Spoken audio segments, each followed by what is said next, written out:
işte yechimini o'zi Alloh o'zi tabiatan atrofimizdan yechimini oldimizga qo'ygan, shuni anglamas ekanmiz. Men masalan shu e'tibor bermagan ekanman ko'p narsa. O'sha narsani bilaman, lekin amalda qilmayman. Shunaqa bo'lganda, amalimga ko'chmagan, amalimda qilolmagan. Masalan, o'sha dadasi bilan 15 yil yashabmizmi?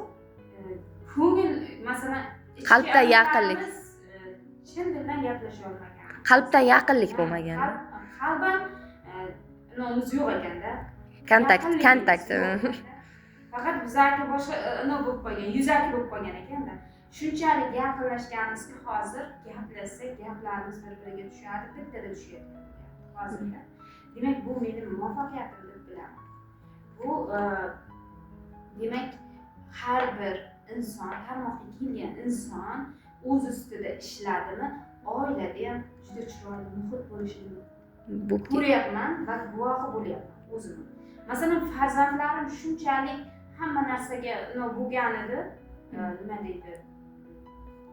Hamma narsaga qo'yib tashlaganmiz-da. Bezib qolgan. Ezilib qolgan.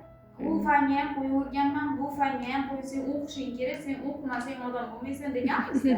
Biz chunki bobolarimizdan, momolarimizdan shunday eshitib katta bo'lganmiz. Endi bolalarimizga shunday singdiramiz. Endi ilojimiz yo'q. Biz kamroq o'qidik, sizlar bizdan ham ko'proq o'qishingiz kerak. Yo'q, bizning eng katta xatoyimiz shu ekan. Mana shu ekan. Men masalan shunday deb ayta olamanki, ota-onam qilgan ishni men qilmasligimni va men qilayotgan ishimni bolalarim qilmasligi uchun men aytaman. Mana shu tarmoqda rivojlanish yo'lidaman va men chiroyli hayotga yo'l boshlayapman va bolalarim bundan masalan men hozir anglagan bo'lsam 40 ga kirdim masalan hozir 40 ga kirdim, 40 yoshimda anglayapman. Bolalarim 15 yoshida anglasin. O'sha yo'lini, missiyasini. Hozir masalan men qilayotgan ishlarimni ular bilan bo'lishaman, bolalarim bilan mendan oladilar. Chunki ular yosh, birdan tushunyapti-da masalan hozir mana shu kelgan odamlar tushunmayapti-ku. Bizni tushunmaydi, qalban gaplashyapmiz. Mana bu qobiqlar desak, birdan dod-dora odamlarimiz-da. Lekin bolalarga tushuntirsangiz, bolalar boshqacha qabul qiladi. Ular bizdan ko'ra yuqoriligini bilasizda. Ular bilan gaplashsangiz samimiy, ularniki bizdan ham ko'ra chiroyliroq chiqadi-da. Ular o'qishi shart emas.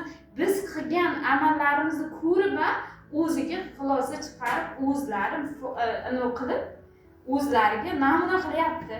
O'zlari shundan to'g'rilab olyapti. Demak, masalan qizim aytayapti, Quvonchbek, sen meni ichim ekansan. Meni aksim ekansan, uka.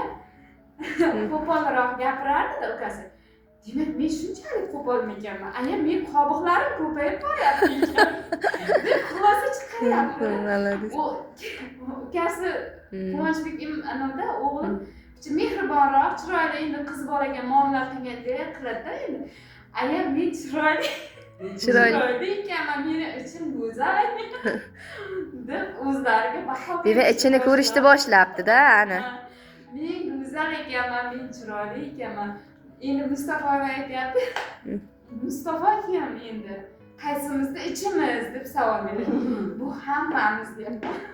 Hammamiz deyapman. Demak, biz hali ko'proq ishlashimiz kerak ekan deyapmiz. Oilaviy ishlayapmiz. Masalan, men mana shu tarmoqqa kelib hech narsa yo'qotmadim. Masalan, mahsulot haqida gapiradigan bo'lsam, mahsulotni mazza qilib ishlatamiz. Oilaviy ishlatamiz, hattoki farzandlarni. Bilamiz, bizni kompaniyani mahsulotini bilamiz, hammamiz. Chaqaloqlarga ham sepsak bo'ladigan tabiiy mahsulotdan olingan mahsulot. Shuning uchun oilaviy sotish haqida o'ylamaymiz. Shuning uchun Xudoga shukr, men shu kompaniyga kelganimdan xursandman. Rahmat sizlarga, hammalaringizga.